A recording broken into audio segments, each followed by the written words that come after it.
Hey, this is Tama, and today I'm going to talk to you about vitamin deficiencies caused by PPI use.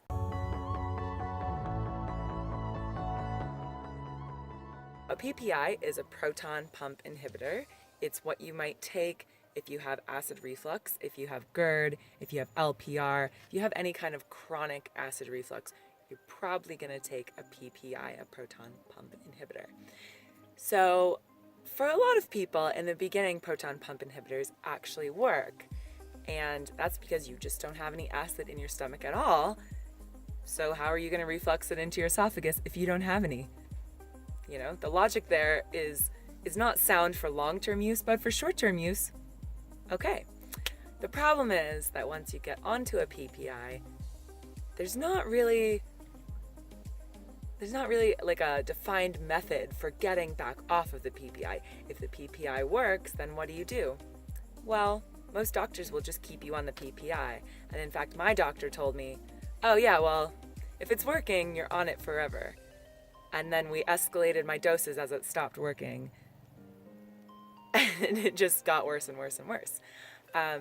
So that's not what we're talking about today. Today we just want to talk about the reasons you really want to get off PPIs. Also include that PPIs will cause deficiencies in calcium, magnesium, iron, B12, and vitamin C.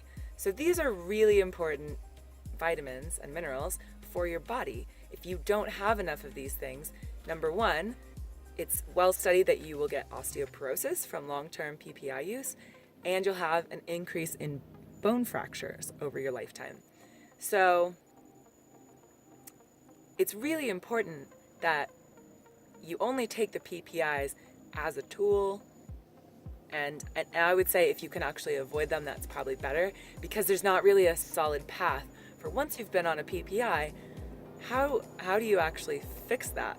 Well, it doesn't really make it better. It actually makes it quite a bit harder, because then you have rebound reflux and you have to deal with that on top of the fact that you have reflux in the first place. So if you can avoid PPI use, I would highly recommend that. Do changes in your diet, your lifestyle, be exercising, take some supplements. There are a lot of really great supplements that can help, and go really, really, really big on probiotics, because a lot of times it's a gut bacterial imbalance.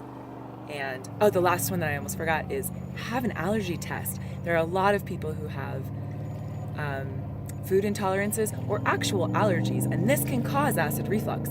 So those are my main recommendations, just really quickly, but there'll be a lot more videos about this. Talk to you soon.